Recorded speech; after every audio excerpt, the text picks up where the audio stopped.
All right, so my name is Mike Abel. We're here doing a little tutorial on setting up of these Ubiquiti Access Points for the first time. So they're pretty easy to use once you get them going, but the tricky part is like getting them set up, especially if you take them to your school first.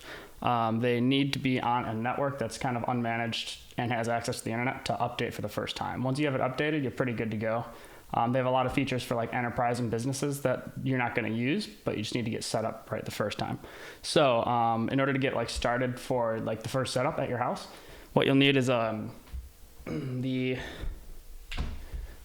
what's called a PoE, or a power over Ethernet injector. It's going to come out of the box that you get with these. Most of them will come with it. Make sure they do, whichever one you order.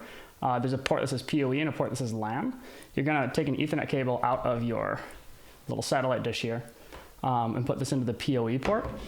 And then on the LAN port, what you're going to want is from your home router, you're going to bring a Ethernet cable out. And that's why I've got this running. This cable's running across the kitchen into the router over there. And this has internet connection to it. It's just coming right out of the router. So this is going to go into the LAN port over here. I can't quite see it. Don't have enough cable. But LAN, and then PoE is going to go to the access point.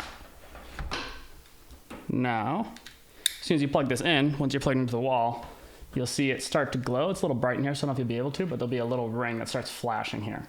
Right? So I reset mine so we can kind of go through the first like setup together here. So if we go over to the computer. All right, so go to the computer, you want to go to a web browser, and you go to ui.com/downloads, download, singular, right there. And hit Unify, this top tab. Go down to, in my case, it's the APACLR. If you need to check which one is which, you can pull off the back little plate that's the wall monitor, and it'll tell you the model number there. Yeah, so APACLR is mine. So I'm going to go to the page here, and I don't need to download this, the firmware. It's going to do that for me. We're going to go to software, and for my case, I'm doing Windows. I need Unified Network Controller for Mac OS, rather. Hit download, accept, download file. All right, once it's downloaded, go ahead and open up the installer package. It'll guide you through it. Put it on your hard drive, install. Now if you hit Command Space, you can type in Unify, and it'll pull up this app. So once you're in here, your first login, it will pull up a screen here. This guy where it'll say starting Unify controller, right? Once it boots up, it'll have this launch a browser to manage the network. Will show up. Ooh.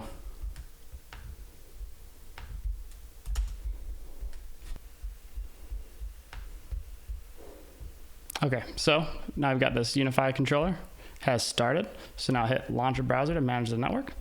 You'll get this on most of your browsers. This is just a security thing, but since we're all local, it doesn't matter. Just hit show advanced and proceed to local. It's unsafe, but it's not because it's on your computer, it's local. So this is your setup wizard.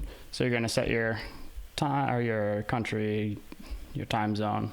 I don't have this checked because we're really never going to need to use this maintenance once we set it up the first time. So you'll see this. You'll see pending adoption, update required, right?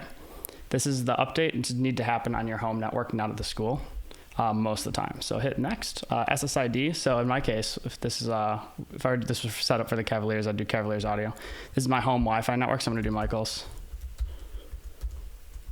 Wi-Fi network, and that's gonna be my name. And then let's make it just for now Apple's 123. So if you want to come to my house, that's my Wi-Fi password until this video is done. Hit next. So this stuff is, you're not really going to need it again, but it'd be good to save. And then this admin, this is the thing that you need to do if you switched this device to a different network. I just keep this the same. If you want to do this and do a screenshot, just so you have everything here.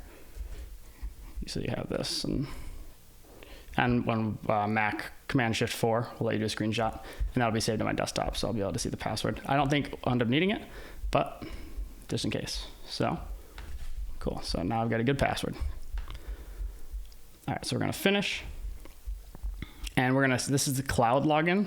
We don't need to use cloud management. Cloud management would be for like a business who's looking to use this for like managing remotely. So they've got like one person's managing like 5 or 6 different locations. they can use a cloud key and get into it. We don't need that because we're just going to set it up. So we're going to hit skip. And now you've got your dashboard. So this is the Unified Network dashboard. It'll tell you what's new. Let's just close out of that and go to devices. So now I see this list of the only thing on here that's pending, and we're going to hit adopt and upgrade. And so it should, if this is on a network and your Wi-Fi is all good, it should be adopting and it'll be updating and doing all that stuff. All right, so it's done updating, and now it's going to be provisioning, which I believe is just adding it to the network. It's a relatively short process. This whole thing will take about 5 minutes of it just downloading the file, patching it, and then it'll show up in here. Once this is done saying provisioning, we'll pretty much won't need to use this desktop app ever again. Got this, and so now in our Wi-Fi settings, we should have Michael's Wi-Fi network, right? So we'll type in our password. 1, 2, 3. Cool, and we're connected. So because this is currently connected to my Wi-Fi network, it will let me get on the internet and all that.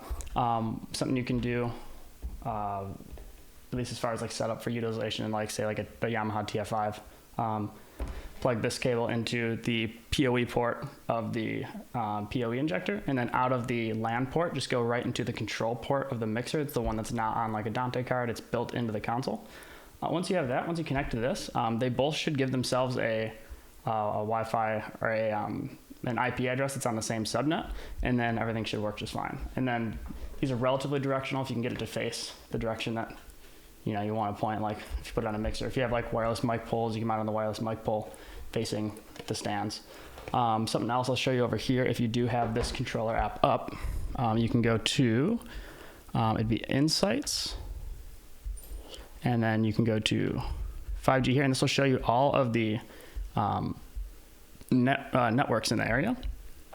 And so if like you get to a show and you may be mixing wirelessly, you can look at how many things are on this network. And if this list is like, this is kind of a lot because we're in a residential area, hopefully you have like 2 or 3. That'd be ideal. If you have like a list that's this long of like 5G and 2G, a really long list of home networks, I wouldn't mix wirelessly. Even doing like a little adjustments from the stands, it'll kind of bug out, and you could have like move your fader up 10 decibels, and then it just all of a sudden do it, so you get a big spike and it doesn't sound great. So that's something you can kind of look at in here, just kind of feel it out. Yeah, if you have any questions, let me know. These have been pretty reliable. The first setup's just kind of weird. But once you got this, you're pretty much done. So if you got any questions, let me know. Thanks.